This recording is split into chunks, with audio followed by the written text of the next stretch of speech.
Good afternoon, class. You guys should be finishing up your bell ringers. As you recall, we've been talking about simple machines for the past week. Again, just to recap, what are simple machines? Well, simple machines are machines with few or no moving parts that are used to make work easier. Okay? And these are the types of simple machines. We have a wedge, pulley, a lever, a screw, an inclined plane, and a wheel and axle.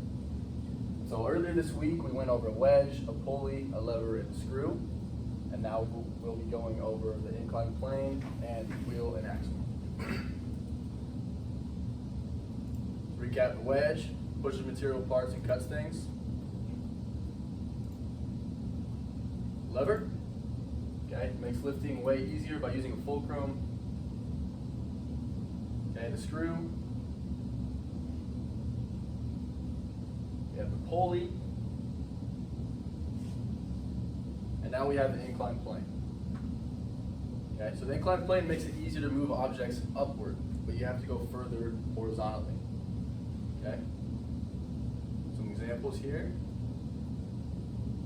Other examples are a highway or a sidewalk ramp, stairs, inclined conveyor belts, switchbacks on roads or trails. And then for the bell ringer, the question was, or I had you guys research how the Great Pyramids were made, right? So I want to see what you guys found on that. So around 2600 BC, inclined planes were used way back in the building of the Great Pyramids. Okay? So inclined planes were used in the forms of ramps around the pyramids, at least in parts, to raise the blocks of stone that make up the Great Pyramid.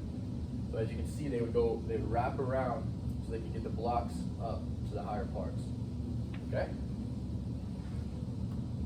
Now on to the wheel and axle. Okay? So a wheel and axle works because it makes it easy to move things by rolling them and reducing friction. So I want you guys to do something real quick. In your chair, I want you to just roll around. Go this way and that way. Okay? Now how hard would that be without wheels on it? Pretty hard. Did you go anywhere? Probably not, right? That's the purpose of the wheel and axle. Okay? Some examples here. Examples are car, bicycle, an office chair, wheelbarrow, shopping cart, hand truck, roller skates. Okay? Now why use simple machines? Okay, it's for the mechanical advantage, just as example just now, and as example with the pyramids. Okay?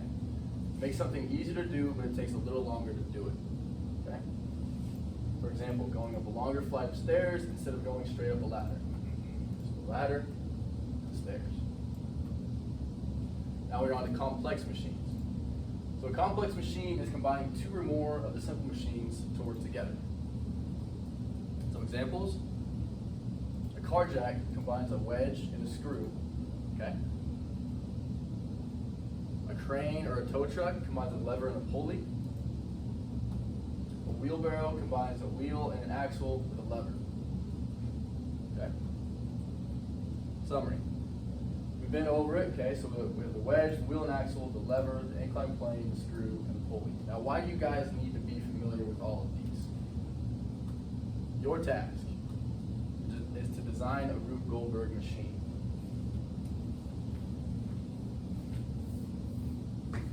Okay, so you guys might be thinking, what the heck's a Rube Goldberg machine? Who's Rube Goldberg?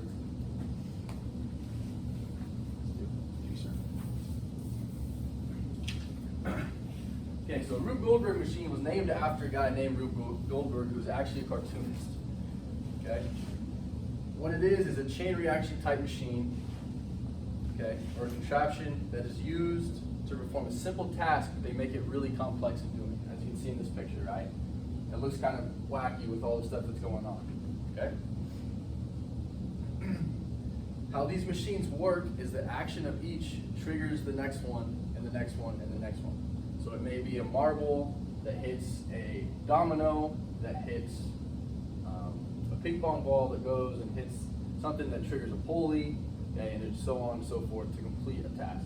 And the task might be something simple, like this one is to make the squirt bottle go.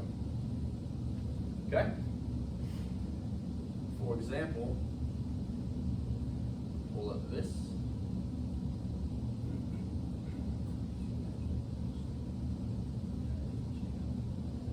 Okay, so this one starts with an alarm. I've kept the sound off so the alarms aren't annoying.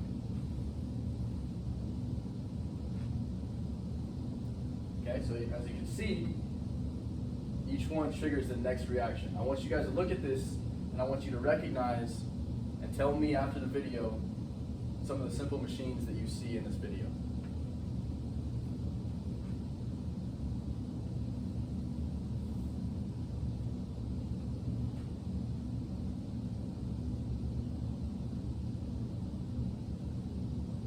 Right, as you can see, there's a lot of different things going on.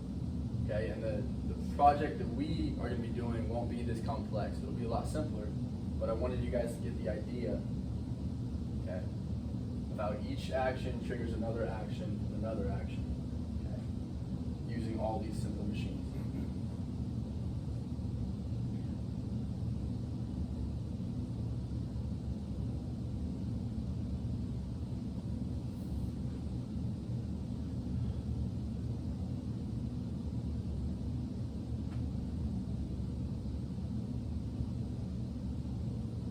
Like that, it keeps going.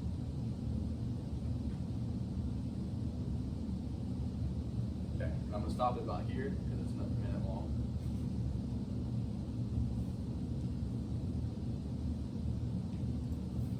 Okay. So if you guys would look at the rubric, okay, your task is to create your own Rube Goldberg machine using the materials provided by me. Okay, the machine must consist of 3 different simple machines, but there can be more. Okay, you'll get extra credit if you add more. The purpose of your machine will be to ring a bell at the end of whatever sequence you put together. Okay, you will be rewarded for how many different steps there are in your machine, how many different simple machines you use, as well as if you can successfully ring the bell. The design must stay within the parameters of your group's table. And I will put you into groups after this. Okay, so if you look at the rubric, you get no points if your machine has no simple machines in it. If you do not ring the bell, you don't get any points either. If you are exceeding the limits, the parameters of your group's table, you won't get any. If there's no evidence of sketches or brainstorming in your paperwork, okay, and if you turn in the project late, 0 points.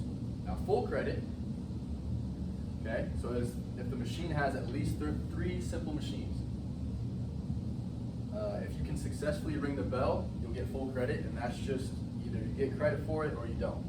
Okay, there's no middle ground there. Full credit if your machine is within the parameters of the table.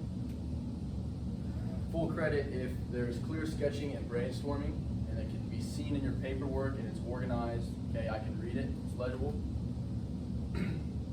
Full credit if the project is turned in on time. So now what I want you guys to do, okay, is to go into your groups, start brainstorming, start sketching, in order to find out, okay, kind of what your group's thinking on what you can do in order to complete your task of ringing the bell.